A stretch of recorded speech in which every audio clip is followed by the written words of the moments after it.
सबको जय मसीह की। आज परमेश्वर की महिमा के लिए मेरे साथ मैथोडिस्ट हिम्नल में से इस बड़े गीत की किताब में से 74 नंबर निकाल लीजिए। उठ मेरी रूह नए रागों से सैयूनी गज़लें गा तुले, फरिश्तों में मिला आवाज़, मसीह जलाली सरफराज। परमेश्वर का धन्यवाद दें इस गीत के माध्यम से और हमें एक नई आशा की ओर आगे बढ़ाता है। ये गीत हमसे कहता है कि हम निराशा में बैठे ना रहें, लेकिन उठकर नए रागों के साथ, नए गीतों के साथ अपने परमेश्वर की महिमा करें। उठ मेरी रूह नए रागों से। उठ मेरी रूह नए रागों से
परमेश्वर का धन्यवाद एक बार फिर से आज के सुंदर समय के लिए।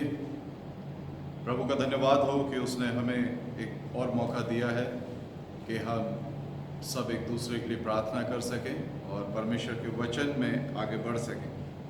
आइए आज की आराधना को प्रार्थना के साथ शुरू करें।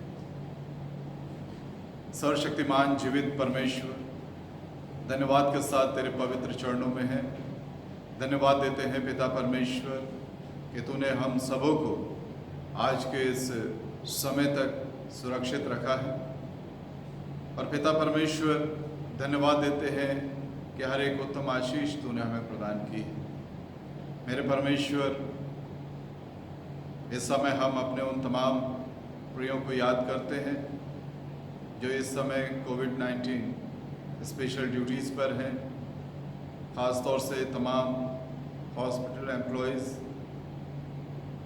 प्रभु जी, हमारे परिवार के जन, कलीसिया के लोग जो भी पिता परमेश्वर इस समय ड्यूटीज़ पर हैं, अपना अनुग्रह करें उनके ऊपर और अपनी सुरक्षा उन्हें प्रदान करें। हम विशेषता विनती करते हैं कि जब वे पेशेंट्स के साथ अपनी इस ड्यूटी को देते हैं, प्रभु जी अपनी सुरक्षा में, अपनी कृपा दृष्टि में उन सबों को बनाए रखें। और साथ ही उनके परिवारों के लिए प्रार्थना करते हैं कि पीछे उनके परिवारों पर तेरा अनुग्रह हो और पिता परमेश्वर कि सब तुझ में सुरक्षित पाए जाए। इस समय हम खास तौर से प्रार्थना करते हैं मिसेस मालती तिग्गा के लिए, बेटे सैम के लिए और भी उनके परिवार के सदस्यों के लिए पिता परमेश्वर जो इस समय एडमिट हैं। प्रभु जी, हमारा विश्वास है कि वे जल्द ही पूरी तरह से स्वस्थ होकर और इस रोग से मुक्त होकर अपने घरों पर आने पाएंगे। हम और भी तमाम लोगों के लिए पिता परमेश्वर प्रार्थना करते हैं जो हॉस्पिटलाइज्ड हैं और पिता प्रभु जी इस वायरस से, इस बीमारी से लड़ रहे हैं। अपने अनुग्रह की दृष्टि करें उनके ऊपर और जल्द से जल्द पिता परमेश्वर वे स्वस्थ होकर अपने परिवार के बीच में लौट सकें। हम प्रार्थना करते हैं प्रभु जी ऐसा बुद्धि ज्ञान समझ मनुष्य को प्रदान करें कि वो इस रोग से निपटने के लिए जो भी ज़रूरी वैक्सीन है या मेडिसिन है वो डेवलप कर सकें। हमारी प्रार्थना है तमाम ऐसे लोगों के लिए जो इस क्षेत्र में लगे हुए हैं। प्रभु जी अपनी बुद्धि दें, समझ प्रदान करें, जैसे कि प्रभु जल्द से जल्द इसका समाधान हो सके। हम अपने इस संसार के लिए तमाम देशों में, जबकि ये पैंडेमिक इस समय लोगों को त्रस्त किए हुए है, इस महामारी से, इस वैश्विक महामारी से लोग परेशान हैं। तमाम आंकड़े बढ़ रहे हैं और विशेषता हमारे देश की। हम दुआ करते हैं खुदावंद कि जल्द से जल्द इसका समाधान हो और साथ ही साथ हम दुआ करते हैं वैश्विक शांति की कि जबकि तमाम लोग इस वैश्विक महामारी से जूझ रहे हैं, ऐसे में बहुत सी ऐसी ताकतें हैं जो अनावश्यक रूप से एक दूसरे के प्रति उस भावना से ओतप्रोत होकर कि कैसे और परेशान किया जाए, एक दूसरे के ऊपर आक्रमण कर रहे हैं, एक दूसरे के सीमाओं में प्रवेश कर रहे हैं। और विशेषता प्रार्थना करते हैं भारत और चीन के बीच में जो भी एक तनाव की परिस्थिति बनी हुई है, युद्ध की परिस्थिति बनी हुई है, दुआ करते हैं खुदावंद शांति हो। हमारे देश के अगुओं को तेरे हाथों में देते हैं, तमाम योजनाकारों को तेरे हाथों में देते हैं। अपने प्रधानमंत्री के लिए, राष्ट्रपति के लिए, रक्षा मंत्री और होम मिनिस्टर के लिए प्रार्थना करते हैं ऐसी समझ उन्हें प्रदान करें कि प्रभु जी एक सही समाधान हो सके और सीमाओं पर शांति कायम हो सके। ऐसे ही तमाम मुश्किलातों में बहुत से ऐसे लोग हैं प्रभु, प्रचारक और भाई और बहन हैं जो तेरे वचन को लेकर विभिन्न माध्यमों से लोगों के बीच में जा रहे हैं, उनसे बातचीत कर रहे हैं, उनको उत्साहित कर रहे हैं, उनसे शांति और प्रेम की बात कर रहे हैं। वे जीवन जो तनाव में हैं, वे जीवन जो बड़े चिंतित हैं, वे जीवन जो डर और भय के माहौल में हैं, उन्हें पिता परमेश्वर एक शुभ संदेश, सुसमाचार, तेरा प्रेम, तेरी शांति उनके बीच में तेरे वचन के माध्यम से रख रहे हैं। उन तमाम भाई और बहनों पर, प्रचारकों पर तेरा अनुग्रह चाहते हैं कि तेरा वचन उस रीति से लोगों तक पहुँचे कि वे तुझ में शांति पाएं। अपना अनुग्रह करें। हम अपनी इस टीम को तेरे हाथों में देते हैं, सुरक्षित रखें जिससे कि निर्बाध रूप से तेरा वचन लोगों तक पहुँच सके। और पिता परमेश्वर जो भी कलीसियाई गतिविधियाँ हैं उनको भी हम सही रीति से लोगों तक पहुँचा सकें। आए परमेश्वर हर एक को तेरे सामर्थ्य हाथों में सौंपते हैं। एक बार फिर प्रभु अपने उन अजीज़ों को जो इस समय इस कोरोना की ड्यूटी में स्पेशल ड्यूटीज़ पर हैं, प्रभु उनके साथ हो और अपनी सुरक्षा उन्हें प्रदान करें। इस आराधना को तेरे सामर्थ्य हाथों में सौंपते हुए ये प्रार्थना अपने उद्धार करता प्रभु यीशु मसीह के जीवित पवित्र और सामर्थ्य नाम में होकर मांग लेते हैं, आमीन।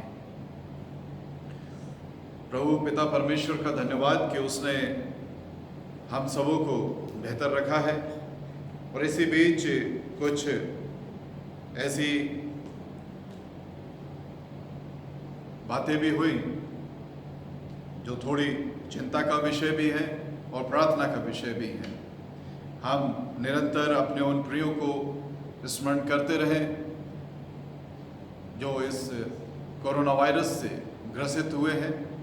ख़ास तौर से प्रार्थना करें मिसेस मालती तिग्गा के लिए, कि बेटे सैम के लिए, उषा सिस्टर उनके पूरे परिवार के लिए, सिस्टर नीलिमा उनके परिवार के लिए, कि प्रभु अपने अनुग्रह की दृष्टि करें और वे जल्द से जल्द ठीक होकर अपने घरों पर वापस आए। ये एक बड़ा प्रार्थना का विषय है हम सभी के लिए, और साथ ही साथ बहुत से हमारे अजीज़ जो इस समय इस विशेष ड्यूटी को दे रहे हैं, अपना जो तय शेड्यूल्ड है उसके अनुसार निरंतर उनको अपनी प्रार्थनाओं में स्मरण करते रहें। अपने क्षेत्रों के लिए, अपने परिवार के लिए, अपनी कलीसिया के लिए निरंतर प्रार्थना करें और एक दूसरे को उत्साहित करें। ये समय निश्चित रूप से हम सब के लिए एक कठिन समय तो है, लेकिन निराश होने का समय नहीं, क्योंकि परमेश्वर का वचन हमें कभी भी निराशा की ओर या निराशा की स्थिति में जाने नहीं देता।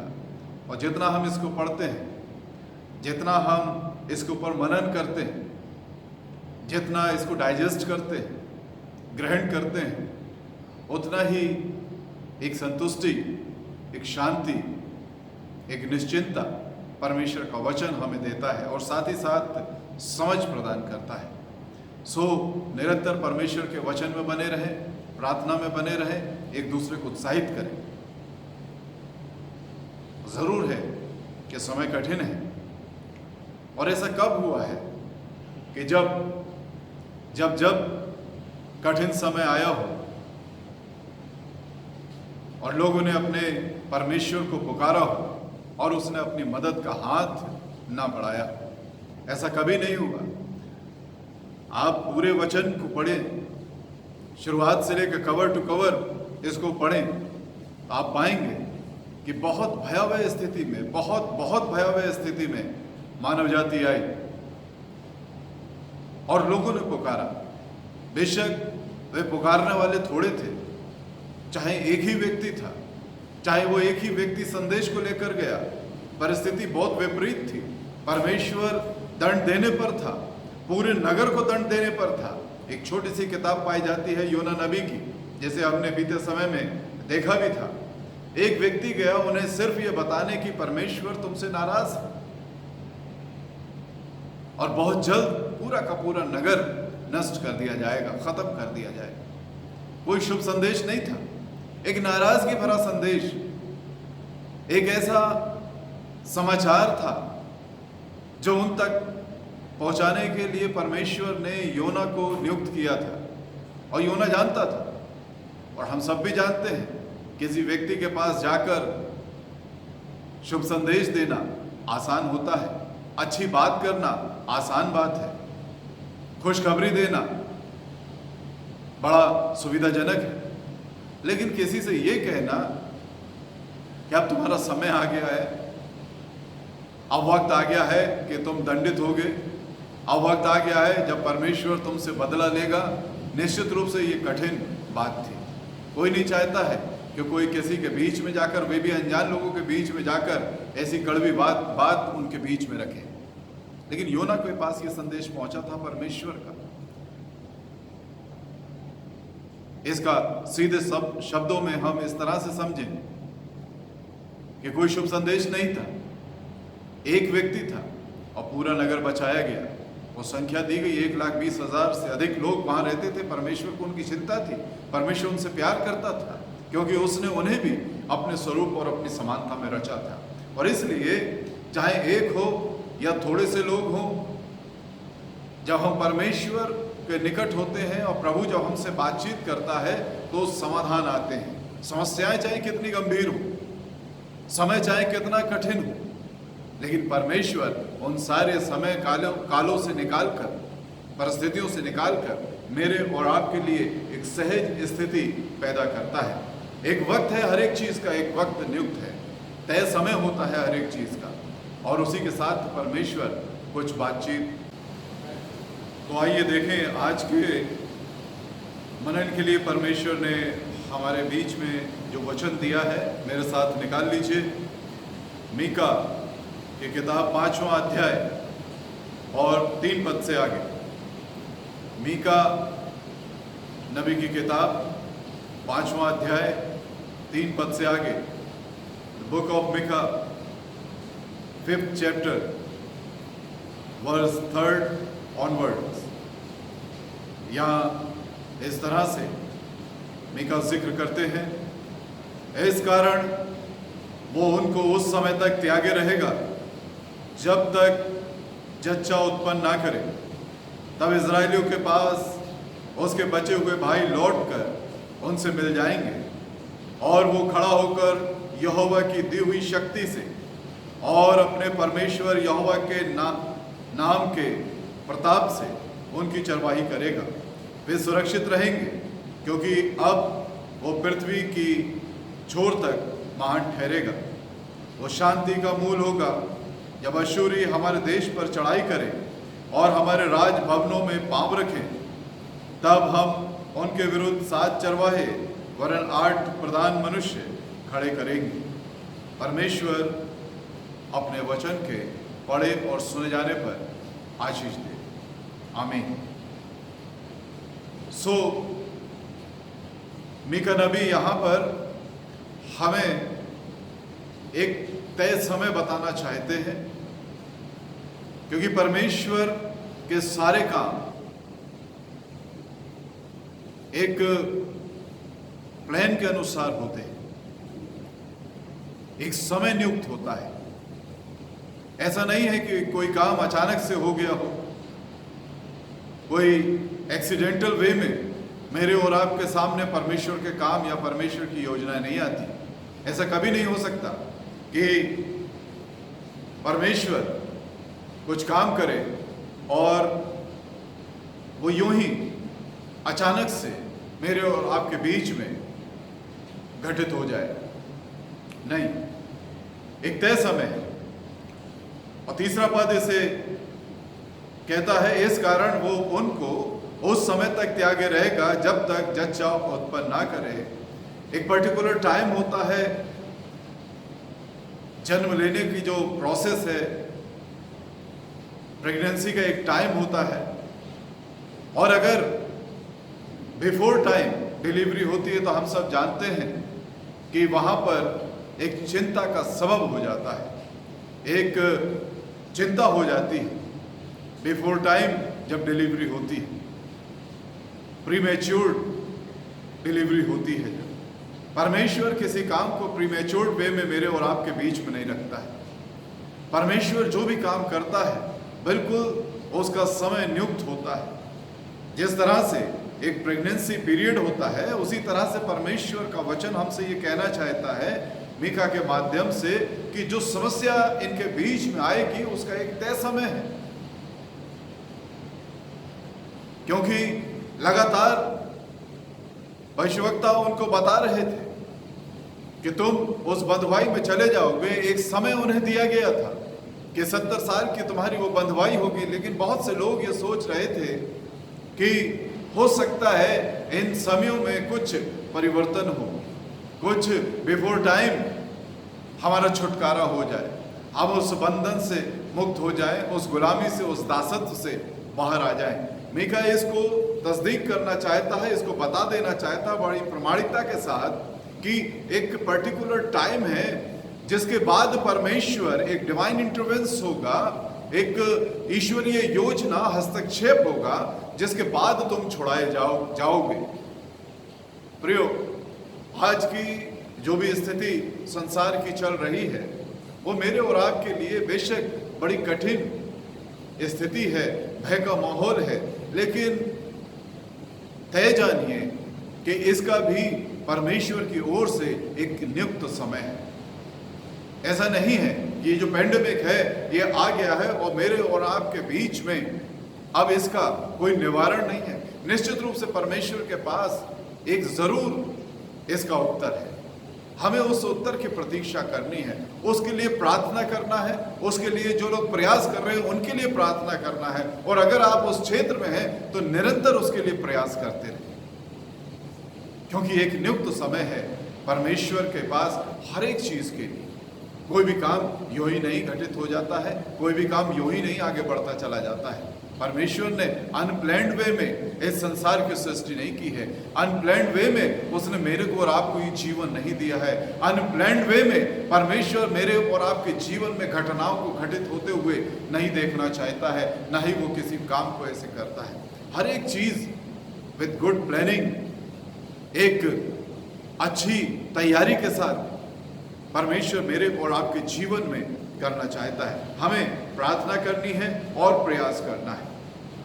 और वचन ये कहता है कि जब उस तय समय पूरा हो जाएगा तब इस्राएलियों के पास उसके बचे हुए भाई लौटकर उनसे मिल जाएंगे। वे जो बंधुआई में चले गए थे, वे जो हताश हो गए थे, वे जो निराश हो गए थे, वे जो सताए गए थे, वे जो परेशान हाल थे, जब वे लौटेंगे वापस यरूशलेम, तो यरूशलेम में जो लोग रह गए हैं, जो परेशान थे अपने भाइयों के लिए, अपने प्रियों के लिए कि वो उनसे बिछड़ गए हैं, वे वापस आकर उनसे मिलेंगे। निश्चित रूप से मैं और आप चाहे कैसी भी कठिन परिस्थितियों से होकर गुजरे, परमेश्वर मेरे और आपके लिए वो सुखद पल भी लेकर आता है जब हम अपने उन पुराने दुखों को भूलकर एक बार फिर से अपने परमेश्वर का धन्यवाद करते हैं, अपने प्रियों के साथ मिलकर, अपने परिवार के साथ मिलकर, अपने मित्रों के साथ मिलकर। और निश्चित रूप से आने वाले समय में हम सब परमेश्वर का धन्यवाद देने के लिए उसके भवन में उपस्थित होंगे। ये हमारी प्रार्थना है और इसी प्रार्थना में हम बने रहें और इसी प्रार्थना के साथ एक दूसरे को उत्साहित करते रहें। वचन कहता है कि और तब जो व्यवस्था होगी, ये समय इसलिए आ गया, ये कठिनाई इसलिए आ गई, ये बंधुआई इसलिए आ गई क्योंकि लोगों ने अपनी ताकत का, अपनी सत्ता का दुरुपयोग किया। वे जिन्हें परमेश्वर ने आगे बढ़ाया था, वे जिन्हें परमेश्वर ने राजा नियुक्त किया था, वे जिन्हें परमेश्वर ने उस स्थान का न्याय नियुक्त किया था, उन्होंने अपने कर्तव्य को भलीभांति पूरा नहीं किया। हम राजाओं की पुस्तक और इतिहास की किताबों को जब हम पढ़ते हैं तो हम निरंतर इस बात को पाते हैं कि कुछ एक राजा हुए जिन्होंने परमेश्वर की इच्छा के अनुसार लोगों को शासन किया, वरना अधिकतर ऐसे हुए जिन्होंने अपनी इच्छा के अनुसार, अपने मन के अनुसार वो किया जो परमेश्वर को नापसंद था, जो परमेश्वर को भाता नहीं था। वे अपनी रीति पर चले, वे अनरीति पर चले, वे दूसरे देवताओं के पीछे हो लिए, उन्होंने जीवते परमेश्वर के रास्ते को छोड़ दिया और इसलिए परमेश्वर उनसे अत्यधिक नाराज हो गया और एक तरह से विमुख हो गया। और परमेश्वर चाहता था कि वे जाने कि उस जीवते परमेश्वर का अनादर करना ना सिर्फ उनके लिए बल्कि समस्त लोगों के लिए कितना भयावह हो सकता है। एक पद मुझे स्मरण हो आया है और उसे मेरे साथ निकाल लीजिए। भजन संहिता 50 और उसका 22वां पद, Psalm 50 verse 22।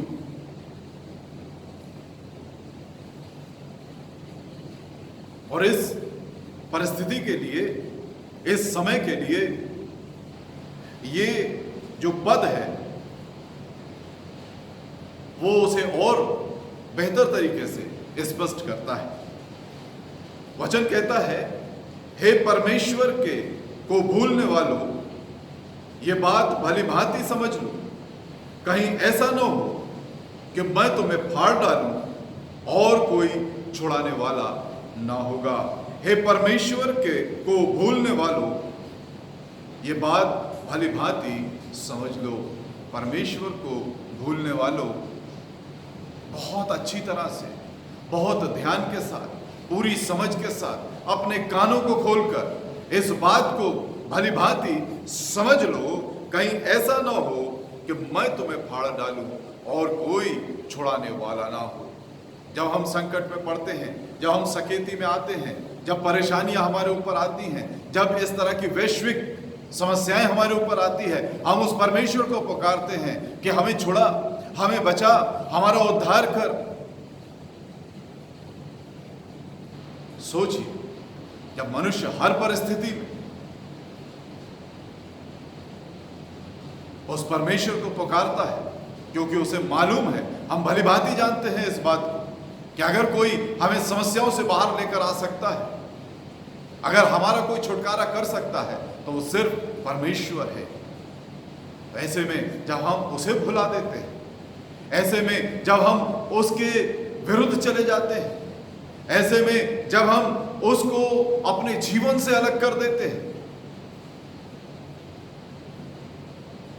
तब हमारी स्थिति कैसी भयावह हो सकती है, क्योंकि तब हमें कोई छुड़ा नहीं सकता, तब हमारे लिए कोई उद्धार करता हो नहीं सकता। इसलिए बहुत स्पष्ट रूप से भजनकार इस बात को कहता है, हे परमेश्वर को भूलने वालों, भली भांति समझ। आज भी इस परिस्थिति में भी, इस वैश्विक समस्या के समय में भी, इस वैश्विक महारोग के समय में भी बहुत से लोग हैं जो अपनी रीति चल रहे हैं, जो अपनी मनमानी कर रहे हैं, जो अपने तरीके से जी रहे हैं, जो सत्ता का अभी भी दुरुपयोग कर रहे हैं, जो अपनी ताकतों का अभी भी गलत तरीके से। वचन कहता है, और वो खड़ा होकर यहोवा की दी हुई शक्ति से और अपने परमेश्वर यहोवा के प्रताप से उनकी चरवाही करेगा। कितने लोग हैं, कितने जन हैं, कितने न्यायी, कितने रूलर्स जो आज इस बात को समझते हैं कि परमेश्वर ने हमें ये उच्च पद दिया है तो इसलिए दिया है कि हम उसके अनुसार, उसकी शक्ति के द्वारा, उसके नाम के लिए जो लोग हमें सौंपे गए हैं उनकी हम अगुवाई करें। जब हम परमेश्वर की इच्छा के अनुसार काम करते हैं, जब हम परमेश्वर के इच्छा के अनुसार अपने पद का उपयोग करते हैं, जब व्यवस्थाएं परमेश्वर की इच्छाओं का सम्मान करते हुए आगे बढ़ती हैं, परमेश्वर उनको और ज्यादा फलवंत करता है, परमेश्वर उनको और ज्यादा आशीषित करता है, परमेश्वर उनको और अधिक समय तक इस्तेमाल करता है। लेकिन हम अपनी मनमानी करते हुए अपने पतन का कारण हो जाते हैं। हम उसको भूलकर अपनी रीति से, अपने अनुसार व्यवस्था को बनाते हुए आगे बढ़ जाते हैं। मीका कहना चाहता है, जब परमेश्वर ने वो ताकत हमें दी है, वो शासन हमें दिया है, वो राज्य हमें सौंपा है, तो हम उस राज्य का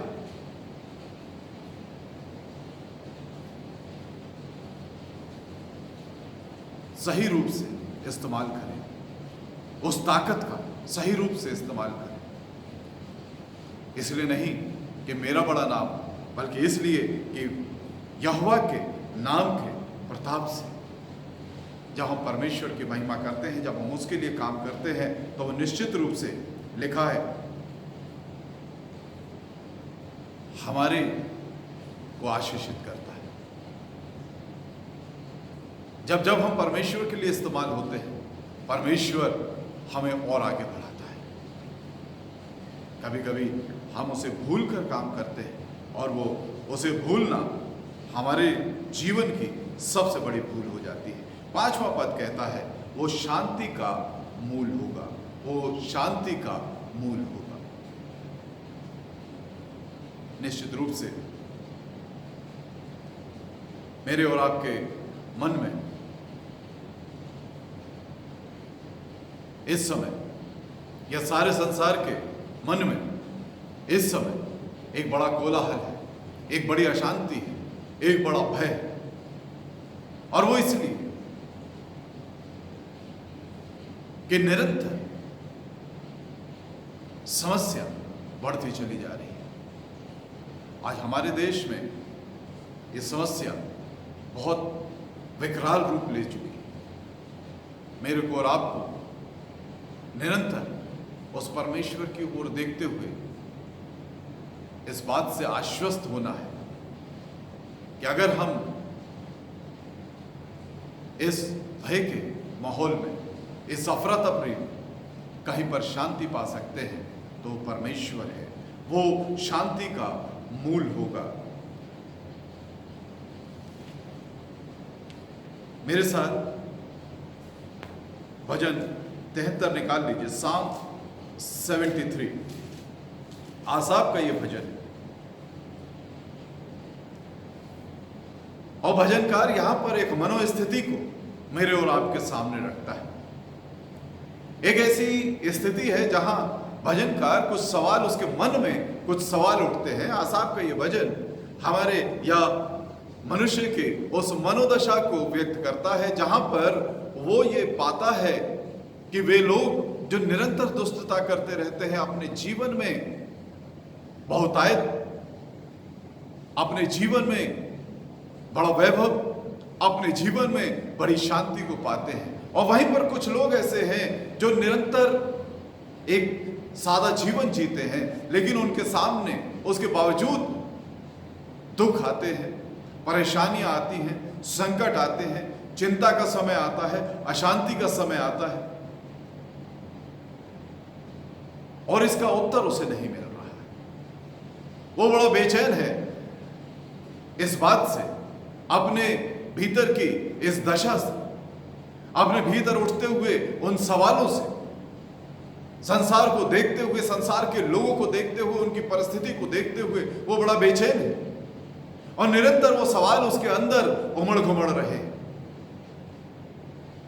और ऐसे समय में हमें यहां पर एक पद दिखाई देता है जहां वो इस उत्तर को, इस शांति को अपने जीवन में प्राप्त करता है। साम 73 और यहां से 16 तक, पहले पद से 16 तक उसने उन दोनों परिस्थितियों को, एक ऐसा व्यक्ति जो परमेश्वर के रास्ते पर नहीं चल रहा है, दुष्टता के अनुसार अपने जीवन को जी रहा है, और कैसे वो बहुतायत में उसके जीवन को पाता है, बड़ा बेचैन है। लेकिन लिखा है 17वें पद में, जब तक कि मैंने ईश्वर के पवित्र स्थान में जाकर उन लोगों के परिणाम को ना सोचा, जब तक, until I went into the sanctuary of God, then I discerned their end. जब तक हम परमेश्वर से अलग होकर चीजों को देखते हैं, जब तक हम परमेश्वर से अलग होकर सोचते हैं, जब तक हम परमेश्वर से अलग होकर समाधान चाहते हैं, जब तक हम परमेश्वर को भूलकर, उसे अपने जीवन से हटाकर चीजों को समझने की कोशिश करते हैं, हमारा दिमाग और उलझता चला जाता है, हमारी मनोदशा और खराब होती चली जाती है, हम और ज्यादा व्याकुल होते चले जाते हैं, हम और ज्यादा परेशान होते चले जाते हैं, हम और ज्यादा अशांत होते चले जाते हैं। क्योंकि शांति जो है वो हमें परमेश्वर में मिलती है, शांति हमें हमारे परमेश्वर में मिलती है। ऐसा क्यों है कि उसमें हमें शांति मिलती है। यशाया 9 और 6 पद में हमें पता चलता है क्यों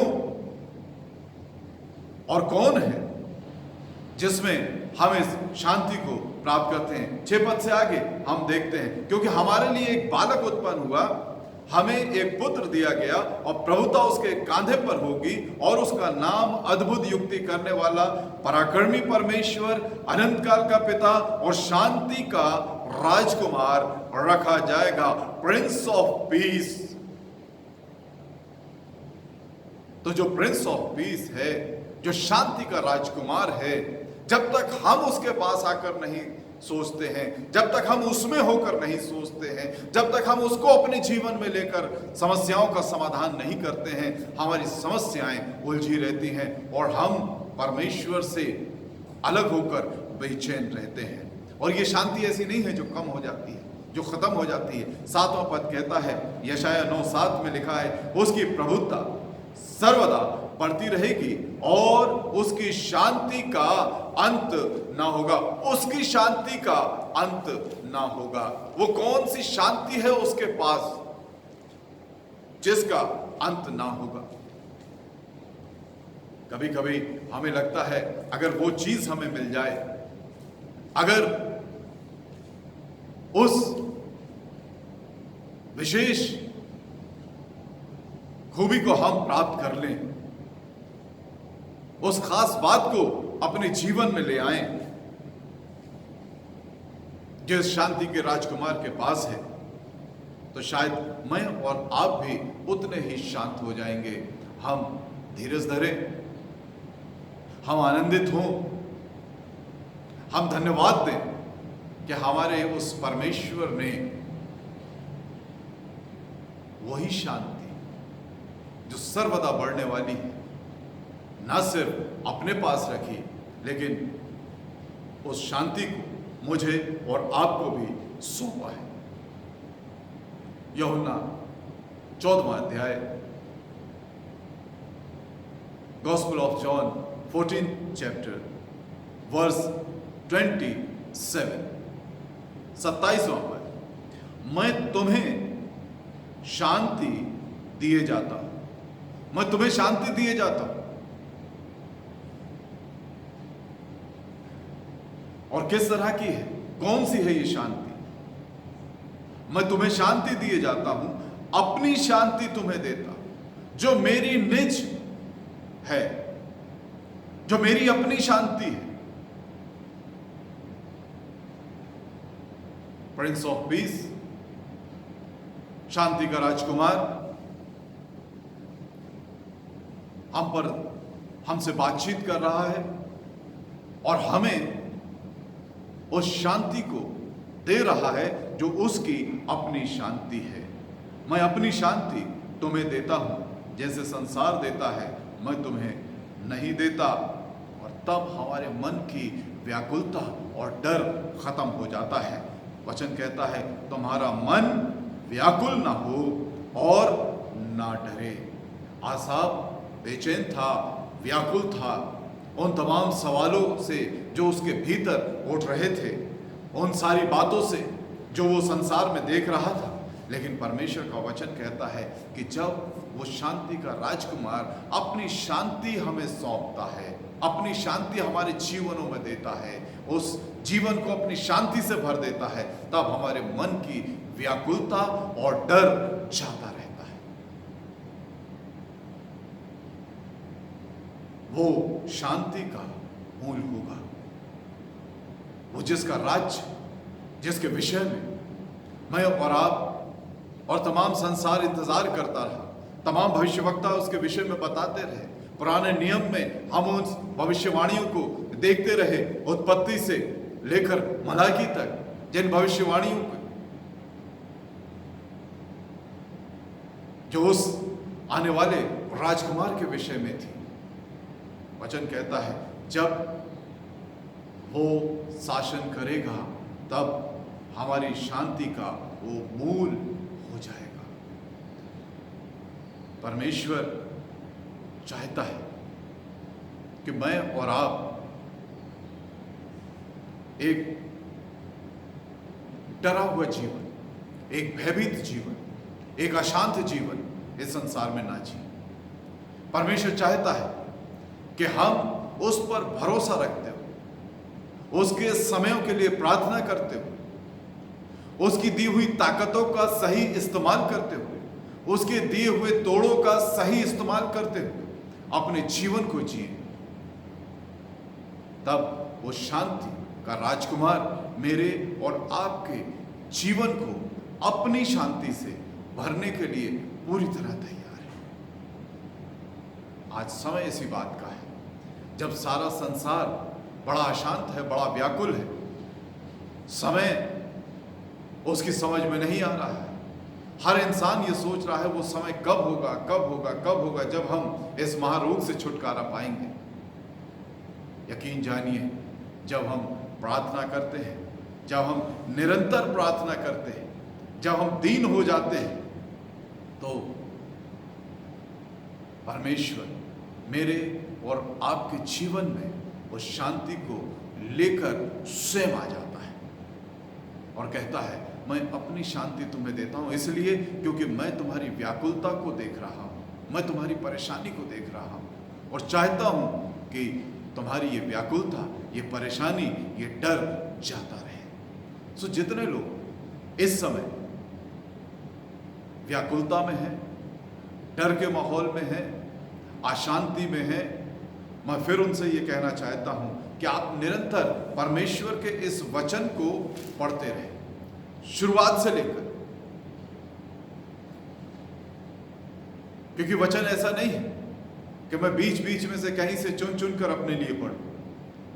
परमेश्वर का वचन मेरे को दिया गया है इसलिए ताकि मैं इसे पूरी रीति से जानूं और समझूं। और जब हम इस वचन में आगे बढ़ते चले जाते हैं, निरंतर परमेश्वर की शांति, परमेश्वर की योजनाएं, परमेश्वर की इच्छाएं हम जानने और समझने पाते हैं। बड़ा व्याकुलता का समय मीका के समय में रहा होगा, जब वो निरंतर इन भविष्यवाणियों को कर रहा है, इस दंड को बता रहा है लोगों के बीच में। और भविष्यवक्ताओं के लिए भी ये आसान बात नहीं रही होगी। कितना कठिन रहा होगा इन भविष्यवक्ताओं के लिए कि अपने लोगों के विरुद्ध, अपने परिवार के विरुद्ध, अपने मित्रों के विरुद्ध वो इस तरह की कठिन बातों को कहें, इस तरह के दंड को कहें कि आने वाले समय में तुम्हारे ऊपर ये दंड आने वाला है और बड़ा भारी दंड होगा। आसान बात नहीं थी, लेकिन उन्होंने परमेश्वर की इच्छा को पूरा किया। आज मैं और आप भी अपने जीवनों में परमेश्वर की इच्छा को पूरा होने दें। और जब हम अपने परमेश्वर की इच्छा को अपने जीवन में पूरा होने देते हैं, परमेश्वर की भली योजनाएं मेरे और आपके जीवन में पूरी होती हैं। ये वक्त मेरे और आपके लिए है कि एक बार हम और आप फिर से मनन और चिंतन करते हुए परमेश्वर की उस शांति को अपने जीवन में प्राप्त करें, जो वो शांति का राजकुमार मेरे और आपके लिए लेकर इस संसार में आया। आइए प्रार्थना करें। सर्वशक्तिमान जीवित परमेश्वर, धन्यवाद देते हैं तेरी सारी आशीषों के लिए। और पिता परमेश्वर, धन्यवाद देते हैं कि हर एक चीज के लिए तूने एक समय नियुक्त किया है। और ये वक्त हम सबों के लिए कि हम एक बार फिर से मनन चिंतन करते हुए, प्रार्थना करते हुए अपने समय को तुझ में व्यतीत करें कि हमारे मनों की व्याकुलताएं, हमारे मनों की अशांति, हमारे मनों का डर जाता रहे और हम तुझ में आनंदित हों और तेरी शांति हमारे हृदयों पर, हमारे जीवनों पर राज करे, हमारी अगुवाई करें, हमें से हर एक से बातचीत करें। और आज जब हम इस प्रभु भोज की विधि में आगे बढ़ते हैं, हमारे मनों को और शरीरों को तैयार करें ताकि हम इस रोटी और मैग जो तेरा बदन और लहू है स्वीकार करके अपने जीवनों में एक नए आनंद का, एक नई शांति का अनुभव करें। प्रभु यीशु मसीह के पवित्र नाम में मांगते हैं, आमीन।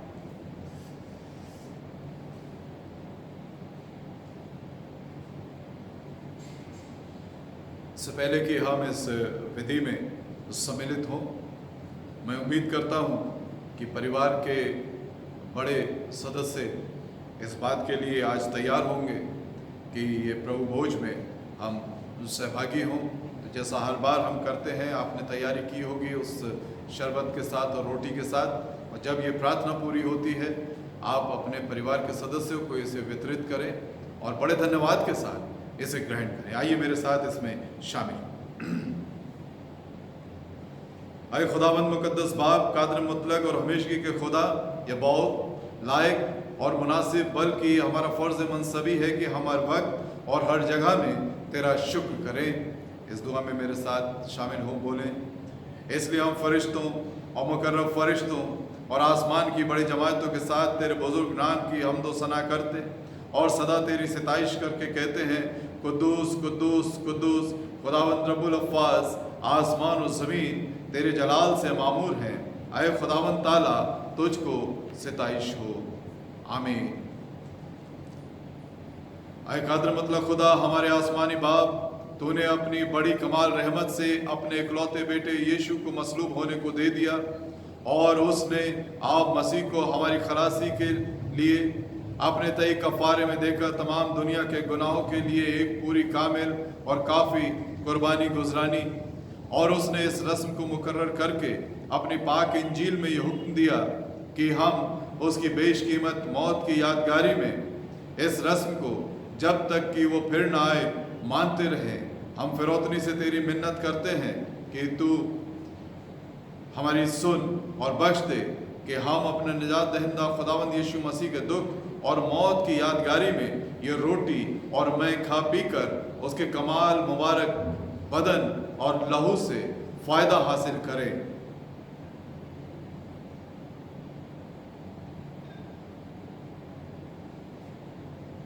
कि जिस रात वो पकड़वाया गया, उसने रोटी ली और शुक्र करके तोड़ी और अपने शागिर्दों को देकर कहा, लो खाओ, ये मेरा बदन है जो तुम्हारे लिए दिया जाता है, तुम मेरी यादगारी के लिए यही किया करो।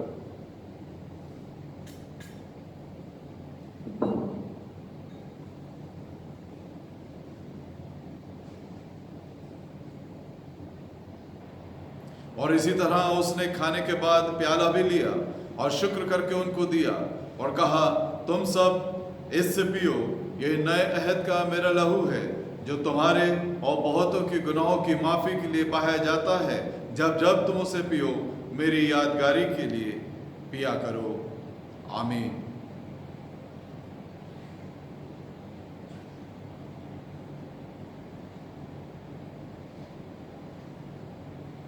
आपने रोटी दे दी है अपने परिवार के सदस्य को, प्रार्थना के साथ इसे ग्रहण करें।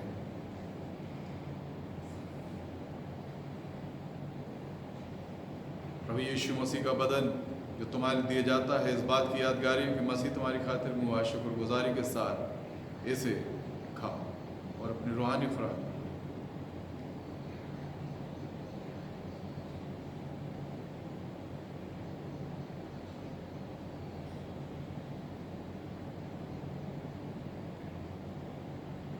इसी तरह उसने खाने के बाद प्याला भी लिया और शुक्र करके उनको दिया और कहा, नए अहद का मेरा लहू जो तुम्हारे और बहुतों के गुनाहों की माफ़ी के लिए पाया जाता है, इस बात की यादगारी में कि मसीह तुम्हारी खातिर हुआ, शुक्रगुजारी के साथ इसे पियो।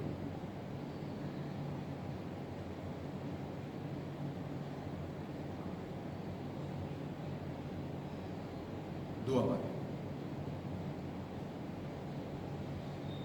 सर्वशक्तिमान जीवित परमेश्वर, धन्यवाद के साथ तेरे पवित्र चरणों में है। धन्यवाद देते हैं पिता परमेश्वर कि तूने हमें ये अवसर दिया कि हम तेरे इस देह में